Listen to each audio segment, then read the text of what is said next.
Hello viewers, welcome to my channel. I am Rashmi, your maths teacher. Guys आप please मेरे channel को like share subscribe करें और bell icon को press करना ना भूलें ताकि आपको डेली अपडेट्स मिलते रहें। तो इस वीडियो में मेरे पास ये दो सीरीज़ है, सेम सीरीज़ यहाँ पर है बट इनके जो सेट नंबर है वो चेंज है। जैसे JMS3 है, ये भी JMS3 है बट ये सेट नंबर 1 है और ये सेट नंबर 2 है। तो आप कोड से देखो 33(1) है, ये 33(2) है और इसका 33(3) भी होगा बट वो मेरे पास नहीं है। तो इन दोनों सेट में क्या है, बस एक एक क्वेश्चन आपका चेंज है, बाकी सारे क्वेश्चन सेम है। तो इन दोनों को मैं आपको एक साथ यहाँ पे सॉल्व करा रही हूँ।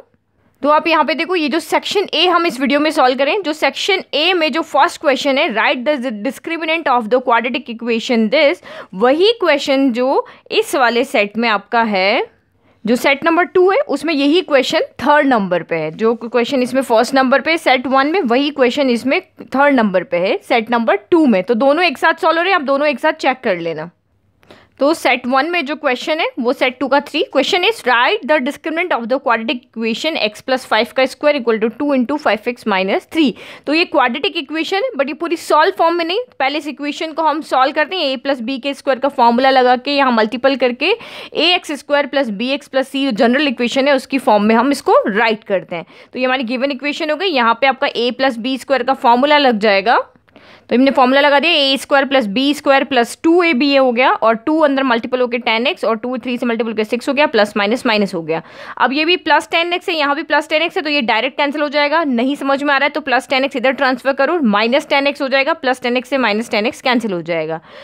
अब इसको यहाँ पे -6 को इधर ट्रांसफर किया तो x² + 25 + 6 इक्वल टू हो गया 0। ये हमारी इक्वेशन बन गई। इनको हम ऐड कर देते हैं तो x² + 25 + 6 हमारा यहाँ पे हो गया 6 + 5 11 का 1 और ये 31 इक्वल टू 0। अब ये इक्वेशन नंबर 1 हो गई। हमें डिस्क्रिमिनेंट फाइंड करना है। डिस्क्रिमिनेंट का फॉर्मूला हमें पता है, d = b² - 4ac। तो कंपेयर किया तो जो x² का कोफिशिएंट है वो हमारा a होगा, तो यहाँ पे x का कोफिशिएंट 1 है, कुछ नहीं है तो 1 हो गया। फिर x का कोफिशिएंट b है, x की टर्म इसमें कोई है ही नहीं तो इसका मतलब b 0 हो गया और कांस्टेंट c, तो c हमारा 31 हो गया। तो b a c की वैल्यू यहाँ पुट किया तो 0² 4ac हो गया ना। उसको सॉल्व कर लेते, 0² 0 हो गया तो 0 - 31 × 4, तो 4 × 1 इज 4, 4 × 3 इज 12, तो ये 0 - 124 माइनस का 124 हो गया। तो दिस एम्प्लाइज जो डिस्क्रिमिनेंट आया हमारा -124 है, hence the discriminant is -124। Now next question यहाँ पे देखते हैं, क्वेश्चन नंबर 2। क्वेश्चन नंबर 2, तो जो फर्स्ट सेट में क्वेश्चन नंबर 2 है और जो सेकंड नंबर का सेट है उसमें क्वेश्चन नंबर ये 4 है। तो ये मैंने आपको यहाँ पे लिख दिया, ये कोड है उसमें क्वेश्चन नंबर 4, ये कोड है जिसमें क्वेश्चन नंबर 2 है। Find after how many places of decimal the decimal form of the number will terminate। तो आपको बताना है कि ये जब नंबर्स को आप सॉल्व करोगे तो कितने डेसिमल के बाद में इसका सॉल्यूशन टर्मिनेट हो जाएगा। तो सबसे पहले हम इसको सॉल्व कर लेते हैं। 27 के हम फैक्टर बना लेते हैं। तो यहाँ हमने 27 के फैक्टर बना लिए। 3 की टेबल में आया 9 टाइम, 3 की टेबल में 9 आया 3 टाइम और ये 3 और ये 1, यानी कि ये हो गया 3 × 3 × 3 डिवाइडेड बाय, नीचे हमारे फैक्टर बने हुए 2⁻3 × 5⁻3 × 3²। तो 3 की पावर यहाँ 2 है तो 2 3 आपके कैंसिल हो गए, तो इक्वल टू हमारा क्या बचा 3/2⁻3 × 5⁴। तो आपको डिनोमिनेटर में टर्मिनेट या नॉन टर्मिनेट जब भी आपको चेक करना है तो सबसे पहले आपको डिनोमिनेटर में सिर्फ 5 और 2 ही होने चाहिए, तभी वो टर्मिनेट होगा। तो यहाँ 3 भी था बट हमने उसको सॉल्व कर लिया, तो अब 2 और 5 है, तो जितने 5 है उतने ही यहाँ पे 2 होने चाहिए। तो यहाँ पे क्या हो रहा है, 5 की पावर 4 है, 2 की पावर 3 है, तो एक 2 कम है तो हम ऊपर नीचे एक 2 से मल्टीपल कर लेते हैं। तो न्यूमरेटर 3 × 2 आपका 6 हो गया और यहाँ पे 2⁻3 और एक 2 और है तो बेस से में तो पावर ऐड हो जाएगी, तो ये भी 2⁻4 और 5⁻4 हो गया, क्योंकि हमें पता है 2 और 5 मिलके ही 10 बनाते हैं। तो इस तरह से आपको सॉल्व करना है। तो ये 6 हो गया, तो 2 × 5 दोनों पावर सेम है तो हम इस तरह से कॉमन ले सकते हैं। तो 6/5 × 2 10⁻4 हो गया, यानी कि 6/1 2 3 4 हो गया। 4 0 हो गए, तो कितने नंबर बाद आपका डेसिमल लग जाएगा, 0.4 नंबर के बाद में। तो एक तो यहाँ पहले से है तो एक 3 0 को हमें यहाँ पे लगाना पड़ेगा। तो ये आफ्टर 4 डेसिमल इसका यहाँ पे ये डिवाइड जो ये नंबर है वो क्या हो जाएगा, टर्मिनेट। तो ये फाइनल आंसर आपको यहाँ राइट करके बताना है कि कितने डेसिमल के बाद टर्मिनेट होगा, तो 4 डेसिमल। तो इतना आंसर आपने राइट किया होगा तो आपको पूरा 1 मार्क यहाँ पे मिल जाएगा। नाउ इसी क्वेश्चन का सेकंड और फोर्थ क्वेश्चन जो है हम उसका सेकंड पार्ट देखते हैं। Express 429 as a product of its prime factor. तो आपको सिर्फ यहाँ पे 429 के क्या करना है, फैक्टर्स बनाने हैं। तो 429 की इजीली आप फैक्टर बना लो, 3 की टेबल में आ जाएगा। सबसे पहले सम करके देख लो, देखो लास्ट में आपका कोई इवन नंबर नहीं है तो 2 4 इनकी टेबल में तो नहीं आएगा। तो 9 + 2 11, 11 + 4 15, 15 अगर सम आ रहा है तो 15 3 की टेबल में आता है, तो 3 से डिवाइड किया 143 आ गया। अब ये सीधा 11 की टेबल में आएगा, 11 की टेबल में 14 नहीं आता है, 11 आएगा 1 टाइम, 3 बच गया, 33 आ गया 3 टाइम। तो इस तरह से इसके फैक्टर हमने यहाँ पे बना लिए। Now next question number 3। Question is find the sum of first 10 multiple of 6। तो ये जो फर्स्ट सेट है उसमें 3 नंबर्स है और जो सेकंड सेट है उसमें क्वेश्चन नंबर 5 नंबर्स है। तो find the sum of first 10 multiple of 6। तो हमें 6 फर्स्ट 10 मल्टीपल जो भी हैं 6 के, यानी कि 6 का टेबल हमें लिखना है और उनका हमें यहाँ पे सम फाइंड करके बताना है। तो 10 मल्टीपल्स हमें 6 के लिखने हैं। तो 6 के मल्टीपल हमारे स्टार्ट होते हैं 6, फिर 12, फिर आपका हो गया 18, देन 24 और लास्ट मल्टीपल, क्योंकि हमें पता है 6 को मल्टीपल करो, 1 से मल्टीपल किया 6 आया, 2 से किया 12, 3 से किया 18, तो लास्ट 10 मल्टीपल चाहिए, 10 से मल्टीपल करोगे तो आ गया 60। तो ये हमारी यहाँ पे क्या हो गई, एपी हो गई। तो इसमें से फर्स्ट टर्म हमने लिख लिया 6, डी कॉमन डिफरेंस चाहिए, 12 - 6 6 हो गया, एन यानी 10 मल्टीपल्स के चाहिए तो एन = 10 हो गया। और लास्ट टर्म जिसको हम ए एन भी कह सकते हैं और एल भी, तो दोनों में से कोई भी आप लिख सकते हो। एस एन है इसलिए मैंने यहाँ पे सम फाइंड करना है इसलिए मैंने एल लिख दिया, एल = 60। तो आप इस क्वेश्चन को 2 फॉर्मूला से सॉल्व कर सकते हो। मैंने सम के 2 फॉर्मूलाज बताए, दोनों से इसको सॉल्व कर सकते हो। तो फर्स्ट फॉर्मूला है हमारा S N = n/2 a + l। ये फॉर्मूला आपको तभी यूज करना है जब आपको लास्ट टर्म यहाँ पे गिवन हो। तो हमें लास्ट टर्म गिवन है 60, तो वैल्यू पुट किया, n की जगह 10, a की जगह 6 और l सॉल्व किया 330 आ गया। और ये वाला फॉर्मूला जब हमें a n और d पता हो, यानी कि लास्ट टर्म जब हमें नहीं पता हो तब हम ये वाला फॉर्मूला यहाँ पे यूज करते हैं। n की जगह n, a की जगह a, n और d सारा पुट किया, सॉल्व किया, तो यहाँ पे आंसर आपका क्या आ रहा है 330। नाउ नेक्स्ट क्वेश्चन सॉल्व करते हैं, क्वेश्चन नंबर 4। तो मैंने आपको कहा था एक क्वेश्चन आपका दोनों पेपर में से सेम नहीं है, तो ये 4th क्वेश्चन ही है जो उसमें सेम नहीं है। मतलब ये क्वेश्चन आपके सेट नंबर 2 में नहीं, इसको हम बाद में करेंगे। तो 1 2 3 उसमें सेम थे, 5 और 6 भी उसमें सेम है। तो सेट 1 में 5 नंबर है, सेट 2 में जो है यही क्वेश्चन आपका देखो फर्स्ट नंबर पे है। ये देखो सेम क्वेश्चन, 2 कॉन्सेंट्रिक सर्कल्स, ये वाला 2 कॉन्सेंट्रिक सर्कल्स। तो पहले इन दोनों को सॉल्व कर लेते हैं जो इन दोनों में सेम है, उसके बाद हम 4th और उसका एक और जो बचा है वो करेंगे। Question is 2 concentric circles of radius A and B, जहां पे ए बड़ा है बी से, यानी रेडियस ए बड़ी है रेडियस बी से, आर गिवन।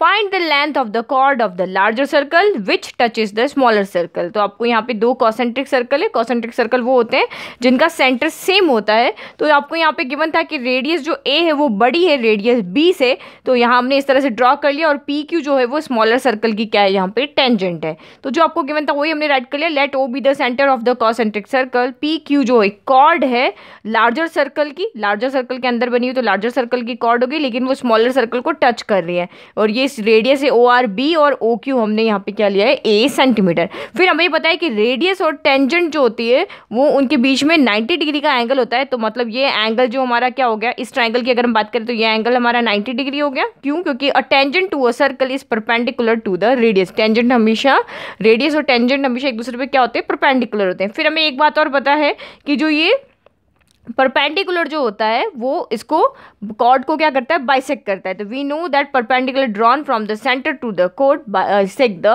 कॉर्ड। अब सेंटर, सर्कल के सेंटर से अगर इस पे परपेंडिकुलर ड्रॉ किया है तो वो कॉर्ड को बाइसेक्ट करता है। तो इसका मतलब क्या हुआ, पी आर और आर क्यू दोनों लेंथ में इक्वल हो गए, लेकिन पी क्यू के क्या हो गए, यहाँ पे हाफ हो गए। तो अब हमें ये चीज़ पता है, ये इस ट्राइंगल में एंगल 90 हो गया, ये हमें पता है साइड ए है, ये बी है, तो हमें पी क्यू फाइंड करना है। तो पहले हम आर क्यू फाइंड कर लें। ये राइट एंगल ट्राइंगल हो गया, तो पाइथागोरस थ्योरम लगा के इजीली फाइंड कर सकते हैं। तो ये पाइथागोरस थ्योरम होगी, P A square plus B perpendicular square plus B C square equal to hypotenuse square. तो परपेंडिकुलर हमने ओ आर ले लिया, बेस आर क्यू ले लिया, कोई भी आप ले सकते हो, ये हाइपोटेनियस हो गया। वैल्यू पुट कर लो यहाँ पे ओ आर स्क्वायर, तो ओ आर की वैल्यू हमें बी है, बी आर स्क्वायर हो गया। फिर ये आर क्यू स्क्वायर हमें नहीं पता, ओ क्यू स्क्वायर हमें पता है, ए स्क्वायर हो गया। तो ये आर क्यू, क्योंकि हमें यहाँ पे पी क्यू की लेंथ पता करनी है, तो ये देखो पी क्यू और आर क्यू में क्या रिलेशन है कि पी क्यू जो आर क्यू जो है वो पी क्यू का हाफ है। तो हम आर क्यू की वैल्यू पुट कर दें, क्योंकि हमें तो कॉर्ड की लेंथ चाहिए और कॉर्ड हमारे यहाँ पे कौन है, पी क्यू है। तो इस आर क्यू की जगह हम ये पुट कर दें, इसको इक्वेशन फर्स्ट कर लेते हैं फ्रॉम फर्स्ट। तो एक बार इसको आर क्यू स्क्वायर जो हो गया, बी स्क्वायर को उधर ट्रांसफर किया, ए स्क्वायर माइनस क्या हो गया, बी स्क्वायर हो गया। तो दिस एम्प्लाइज यहाँ पे आर क्यू स्क्वायर हो गया। तो आर क्यू की वैल्यू पुट किया हमने यहाँ से, ये वाली वैल्यू पुट की PQ/2 का square equal to A² minus B²। तो ये स्क्वायर हम इधर ट्रांसफर करेंगे तो अंडर रूट आ जाएगा, तो PQ/2 equal to under root of A² minus B²। और लेंथ है इसलिए हम सिर्फ पॉजिटिव वैल्यू ले रहे हैं, रूट बनता था प्लस माइनस आता है, हम सिर्फ पॉजिटिव ले रहे हैं। तो PQ इक्वल टू 2 भी उधर ट्रांसफर कर दो, डिवाइड में मल्टीपल में चला गया, 2 इंटू A² माइनस B² हो गया। तो यही हमारी कॉर्ड की क्या हो गई, लेंथ हो गई। फाइनल आंसर लिखना है, दस द लेंथ ऑफ कोड is 2 under root of A² minus B²। Now next question solve करते हैं। 6 क्वेश्चन इज दिस वन। यहाँ पे भी आपके 2 क्वेश्चन हैं। In figure PS equal to 3, QS equal to 4, PRQ equal to theta. ये angle हमें थीटा गिवन है, ये 3 4 है। और PSQ ये वाला एंगल भी हमें यहाँ पे 90 डिग्री गिवन है। एंड PQ परपेंडिकुलर RQ, और ये भी हमें क्या गिवन है, 90 डिग्री एंगल है। And RQ equal to 9 centimetre. Evaluate tan theta, हमें tan थीटा यहाँ पे फाइंड करना है। तो tan थीटा हमें पता है कि P/B होता है। तो tan थीटा के लिए P/B चाहिए, तो इस ट्राइंगल के लिए परपेंडिकुलर और बेस चाहिए। तो थीटा एक्यूट एंगल हमारा जिस पे होगा वो हमारा बेस होगा, एक्यूट एंगल और 90 डिग्री जिस पे होगा वो हमारा बेस होगा। तो हमें यहाँ परपेंडिकुलर फाइंड करना है। तो ये हम कैसे फाइंड करेंगे, जो आपका ये एक और राइट एंगल ट्राइंगल है, ये 90 डिग्री एंगल, तो ये परपेंडिकुलर हो गया, बेस हो गया, तो इसका हाइपोटेनस फाइंड करते हैं। उसके बाद tan थीटा हम कैलकुलेट करते हैं। तो first we have to find side PQ। Side PQ को फाइंड कर रहे हैं। ये एक राइट एंगल ट्राइंगल है क्योंकि इसमें एंगल एस 90 है। तो पाइथागोरस थ्योरम और हो गई perpendicular square plus base square equal to hypotenuse. तो यहाँ पे आप किसी भी साइड को कुछ भी ले सकते हो। ये 90 डिग्री बन रहा है ना, तो इसको चाहे परपेंडिकुलर ले लो, इसको बेस ले लो, चाहे इसको परपेंडिकुलर ले लो, इसको बेस ले लो, बट ये हमारी क्या रहेगी, ओनली हाइपोटेनस। तो वैल्यू पुट कर लो, perpendicular 4 square plus base square 3 square equal to hypotenuse का स्क्वायर। तो 4 स्क्वायर हो गया 16, 3 स्क्वायर हो गया 9 इक्वल टू H स्क्वायर। तो ये हो गया 25 इक्वल टू H स्क्वायर। तो H स्क्वायर इधर आके रूट 25 हो जाएगा। पॉजिटिव नेगेटिव दोनों आएंगे, बट हम पॉजिटिव लेंगे क्योंकि एक साइड की लेंथ है वो हमेशा पॉजिटिव होती है। तो रूट 25 के फैक्टर हो गए 5 इंटू 5 इक्वल टू हमारा यहाँ हो गया H। तो जहाँ पैरिंग हो गई रूट से बाहर आ गया, तो ये हो गया 5 इक्वल टू H, यानी हाइपोटेनस हमारा हो गया 5 और हाइपोटेनस यहाँ पे हमारा क्या था, PQ। तो this implies PQ equal to आ गया 5 सेंटीमीटर। अब इस ट्राइंगल में ये साइड में 5 पता चल गई, तो अब इस ट्राइंगल में आप लिख लेंगे। तो in triangle PRQ tan theta में पता है, ये मैंने आपको बताया था, पंडित भोले प्रसाद हर हर भोले। तो ये साइन कॉस और ये tan P/B। तो अब ये जहाँ पे एक्यूट एंगल और 90 डिग्री होगा वो हमारा यहाँ बेस हो जाएगा, ये हमारा यहाँ पे परपेंडिकुलर हो जाएगा और ये हाइपोटेनस। तो P/B, PQ हो गया 5, B हो गया बेस हो गया 9। तो ये आपका आंसर आ गया PQ यानी tan थीटा की वैल्यू यहाँ पे कितनी आ गई, 5/9। नाउ नेक्स्ट क्वेश्चन, इसका सेकंड पार्ट हमारा है, if tan alpha equal to 5/12 find the value of sec alpha. बहुत इजी क्वेश्चन है, ट्राइंगल बना के बिल्कुल इजीली सॉल्व हो जाएगा। यहाँ पे मैंने ट्राइंगल बना लिया है। एंगल हमें tan अल्फा गिवन है, तो अल्फा मैंने एक्यूट एंगल यहाँ ले लिया, ये एंगल हमारा 90 डिग्री हो गया। एक्यूट एंगल हमेशा बेस पे होना चाहिए। तो tan अल्फा 5/12 है। tan थीटा हमें पता है कि P/B होता है, तो ये हमें परपेंडिकुलर और बेस गिवन, तो ये परपेंडिकुलर है, ये 5 हो गया, बेस हमें 12 गिवन है। sec अल्फा की वैल्यू चाहिए, तो sec अल्फा हमारा H/B होता है। तो यहाँ क्वेश्चन में हाइपोटेनस हमें गिवन नहीं है, तो पहले हम इस राइट एंगल ट्राइंगल का हाइपोटेनस फाइंड कर लेते हैं पाइथागोरस थ्योरम लगा के। तो ये वैल्यू पुट कर लिया, hypotenuse square equal to perpendicular और बेस का स्क्वायर हो गया। तो value hypotenuse PR, base PQ और RQ वैल्यू पुट किया ना, उसको सॉल्व करते हैं। 5 square is 25, 12 square is 144।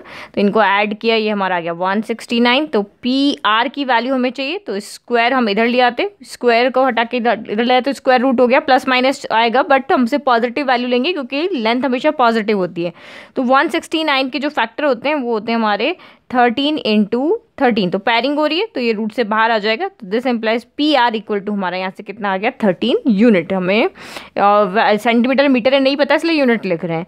Now sec alpha हमें चाहिए, तो sec अल्फा H/B। तो H हमारा यहाँ से 13 हो गया और बेस हमारा 12 हो गया। तो ये हमारा आ गया 13/12। तो ये आंसर अगर आपका आ रहा है तो आपका आंसर बिल्कुल राइट है। नेक्स्ट क्वेश्चन सॉल्व करते हैं।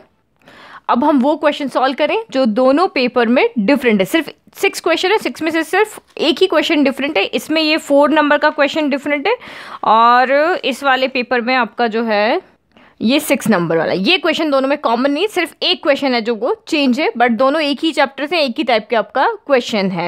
आपके ये यूनिट आपके यहाँ पे चेंज है, डेटा आपके ये जो आपके कोऑर्डिनेट है वो चेंज है, और ये देखो सेम क्वेश्चन है। तो और ये यहाँ पे भी आपके नंबर चेंज है।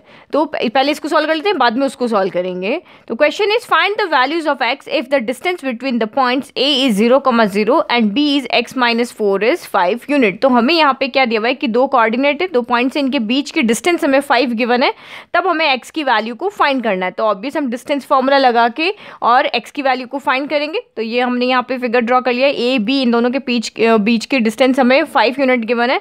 तो डिस्टेंस फॉर्मूला हम लगा देंगे। डिस्टेंस फॉर्मूला होता है √(x2 - x1) का स्क्वायर प्लस y2 - y1 का स्क्वायर।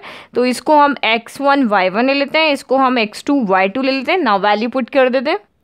नाउ वैल्यू पुट कर लिया, ये डिस्टेंस हमें गिवन है वो पुट कर लिया। यहाँ x2 - x1 तो x -0 और -4 -0 हो गया। अब हमें ये रूट डालना है, तो आप क्या करो दोनों साइड में स्क्वायरिंग कर दो। तो ये 5 का स्क्वायर हो गया, यहाँ भी स्क्वायर किया तो इस स्क्वायर से रूट आपका क्या हो जाएगा, कैंसिल। तो 5 का स्क्वायर हो गया 25, x -0 x ही होता है, x स्क्वायर हो गया, माइनस का स्क्वायर प्लस 4 का स्क्वायर हो गया 16। हमें x की वैल्यू चाहिए तो हम 16 को तो ट्रांसफर कर देते हैं। तो 25 - 16 इक्वल टू एक्स स्क्वायर हो गया। तो दिस इम्प्लाइज 25 - 16 हो गया 9 equal to X square. X की वैल्यू चाहिए तो ये इधर रूट आ जाएगा, बट प्लस माइनस साइन आएगा, तो 9 इक्वल टू एक्स हो गया। तो 9 के फैक्टर हमारे हो गए 3 × 3, तो 3 रूट से बाहर आके यहाँ पे क्या हो जाएगा, +-3 इक्वल टू एक्स। यानी एक्स की हमारी दो वैल्यू आ रही है। ये 9 के फैक्टर है वो इस तरह से हो गए आपके 3 × 3, तो पैरिंग हो गई तो रूट से बाहर आ गया। तो यहाँ पे एक्स की दो वैल्यू हो गई, एक +3 और एक -3। तो दोनों वैल्यू हमारी हो सकती है क्योंकि कोऑर्डिनेट है इसलिए, तो दोनों वैल्यू हमने यहाँ राइट कर दी। तो ये 30 को ये जो हमारा कोड दिया हुआ है 33(1) उसका फोर्थ क्वेश्चन है। अब 33(2) का हम यहाँ पे सॉल्व करेंगे क्वेश्चन नंबर 6। जो हमारा क्वेश्चन है, find the positive value of m for which the distance between the points a is 5, -3 and b is 13, m is 10 units. तो सेम ही क्वेश्चन है, बस आपके यूनिट यहाँ पे जो आपको नंबर कोऑर्डिनेट गिवन है वो चेंज है। तो सेम मैथड से आपको इसको सॉल्व करना है। तो सेम वही मेथड हमने लगा के वैल्यू पुट करके ये इसको x1 y1 x2 y2 ले लिया और इसको पूरे यहाँ पे सेम मेथड से हमने सॉल्व किया। अब यहाँ पे तो आपका क्या हो रहा था कि सिर्फ आपकी दो ही टर्म रह रही थी, x² = 9 सिर्फ यही बच रहा था। तो यहाँ पे आपका देखो क्वाड्रेटिक इक्वेशन की तरह बन रहा है। तो आप इसको सॉल्व करके क्वाड्रेटिक इक्वेशन बना के मिडिल टर्म स्प्लिट करके क्वाड्रेटिक फॉर्मूला लगा के भी यूज़ करके भी सॉल्व कर सकते हैं। मैं आपको एक और मैथड यहाँ पे बताती हूँ। 36 को हम क्या लिख सकते हैं, यहाँ 6², यहाँ इधर स्क्वायर है इसलिए मैं इसको इस तरह से सॉल्व कर रही हूँ। तो ये m + 3 का स्क्वायर हो गया। अब अगर आप स्क्वायर से स्क्वायर कैंसिल करोगे तो यहाँ पे क्या आ जाएगा, प्लस माइनस आ जाएगा, दो वैल्यू आ जाएगी क्योंकि 6² है तो +6 का स्क्वायर भी हो सकता है, -6 का स्क्वायर भी हो सकता है, क्योंकि किसी भी स्क्वायर की वैल्यू जो होती है वो पॉजिटिव ही आती है। तो स्क्वायर में हम नहीं कह सकते कि वैल्यू नेगेटिव या पॉजिटिव है। तो ये हो गया +-6 इक्वल टू m + 3। ये जब स्क्वायर इधर जाके रूट बनेगा तो पॉजिटिव नेगेटिव दोनों वैल्यू यहाँ पे आ सकती है। तो ये हमारा हो गया। तो आपको यहाँ पे ज़्यादा लेंथी क्वेश्चन नहीं होगा, इजीली सॉल्व हो जाएगा। एक बार आप पॉजिटिव ले लो, when +6 इक्वल टू m + 3, तो दिस इम्प्लाइज 6 + 3 उधर गया तो 6 - 3 इक्वल टू m, तो दिस इम्प्लाइज 3 इक्वल टू हमारा m हो गया। तो एक वैल्यू तो m की हमारी ये हो गई। अगर हम -6 लेते हैं तो when -6 इक्वल टू m + 3, तो दिस इम्प्लाइज +3 उधर जाके हो जाएगा -6 - 3 इक्वल टू m, तो this implies m equal to हमारा क्या हो गया, माइनस माइनस प्लस 6 + 3 हमारा 9, साइन नेगेटिव आएगा क्योंकि दोनों ही नेगेटिव है। तो ये वैल्यू यहाँ पे हमारी आएगी। और अगर आप इसको सॉल्व करके पूरा a + b का होल स्क्वायर लगा के फॉर्मूला लगा के इस इक्वेशन को बना के आप सॉल्व करोगे तो आपकी इस तरह से इक्वेशन आएगी m² + 6m - 27 इक्वल टू 0। इनको जब आप सॉल्व करोगे, इस इक्वेशन को जब आप सॉल्व करोगे फिर आप मिडिल टर्म स्प्लिट करके भी इसको सॉल्व कर सकते हो, वो लेंथी हो जाएगा। तो ये आपका इजी मेथड है। तो ये आपके कोड 33(2) का सिर्फ एक ही क्वेश्चन है जो इन दोनों में अलग है, बाकी 5 क्वेश्चन बिल्कुल सेम थे, ऑर्डर आपके चेंज थे। तो आई होप आपको सेक्शन अच्छे से समझ में आया। अभी भी कोई डाउट है तो प्लीज़ कमेंट बॉक्स में कमेंट करें। Thank you.